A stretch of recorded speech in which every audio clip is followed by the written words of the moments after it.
điểm là khi hai trái tim đã hòa cùng một nhịp, họ lại sẽ luôn muốn về với nhau trong một giấc mái ấm gia đình, để nguyện mãi mãi như chim liền cánh, như cây liền cành.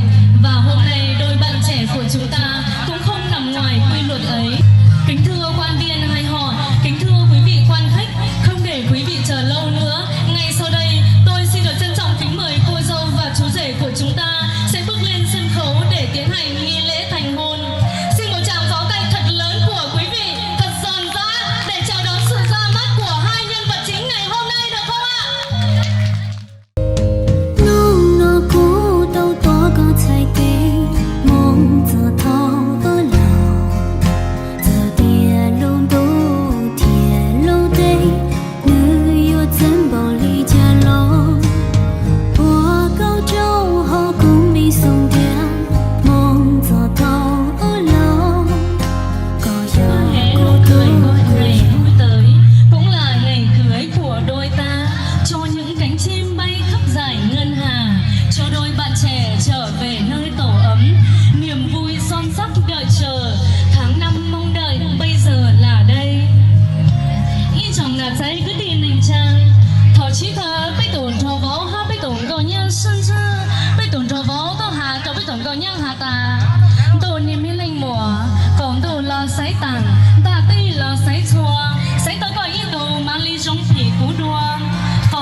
Cha mẹ như trời cao biển rộng, sinh con ra nuôi con khôn lớn từng ngày, cũng có lúc hoạn nạn, lúc đắng cay, vẫn chăm chút và nâng niu như hoa trên cành.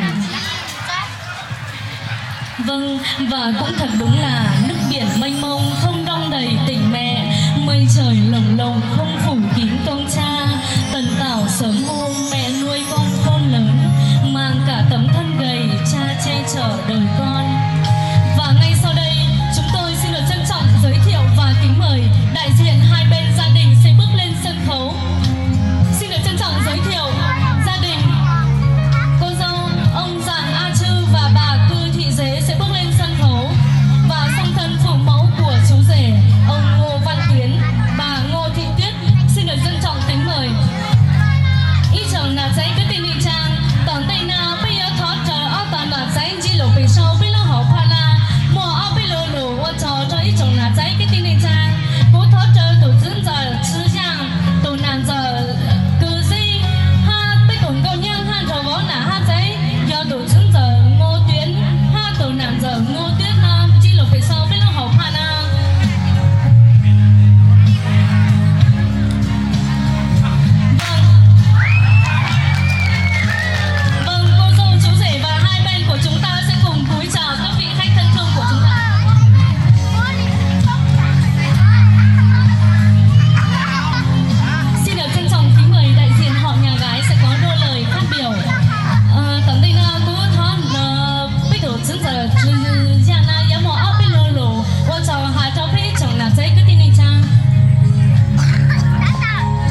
sức khỏe, mọi sự may mắn, bình yên.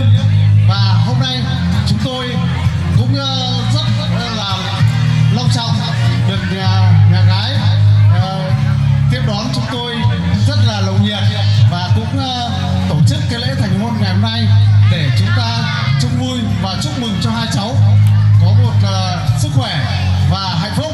Xin cảm ơn. Vâng, xin được trân trọng cảm ơn đại diện họ nhà trai. Vâng, kính thưa toàn thể quý vị, trong ngay lúc này đây, các đấng sinh thành đang vui mừng khôn xiết cho niềm vui của các con. Họ là những người có công tạo dựng, đã đem lại niềm hạnh phúc cho hai người đẹp đẽ nhất hôm nay. Xin một lần nữa chúng ta hãy dành một tràng pháo tay thật lớn dành cho đại diện hai bên gia đình của chúng ta. Vâng, và xin trân trọng cảm ơn các bác. Xin mời các bác sẽ đi xuống để tiếp tục tiếp đãi những vị quan khách của mình ạ.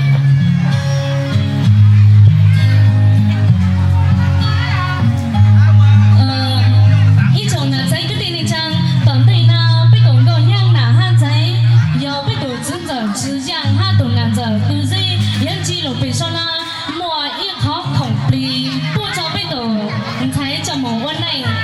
Vâng, kính thưa toàn thể quý vị, sau đây cha mẹ của cô dâu Hoài Thu sẽ có một món quà nhỏ gửi đến con gái của mình, thay cho những lời chúc hạnh phúc tốt đẹp nhất đến hai con nhân ngày trọng đại. Chồng là dây cái tin anh trang ngà thấy cho kỹ lâu mà chỉ mỗi nhà năng chờ bây giờ nhiều anh thấy của na chỉ có bao chưa tàng ngà thấy cho kỹ lâu tỏ tao na bên một quan này chúng tôi bây giờ nhiều lũ bây lý bao tàu hà tà bây nả ha bây cháy lâu bên bỏ ly trang.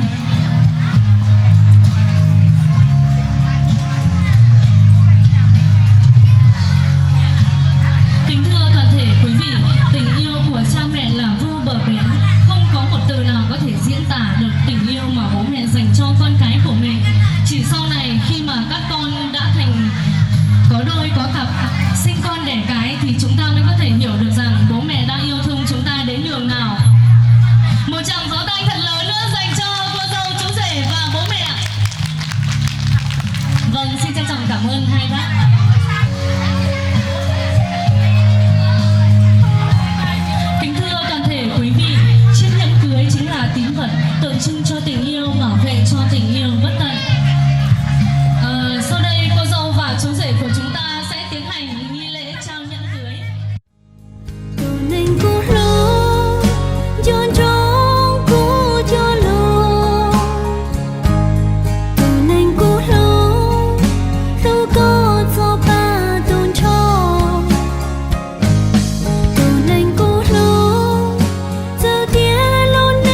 còn lòng. Này người anh yêu hỡi, ghé sát môi em lại đây, anh sẽ trao lên đôi môi kia bao yêu thương nhé. Để yên nhé, và vòng tay sau lưng anh ôm chặt đi, thấy không con tim anh nói rất cần em.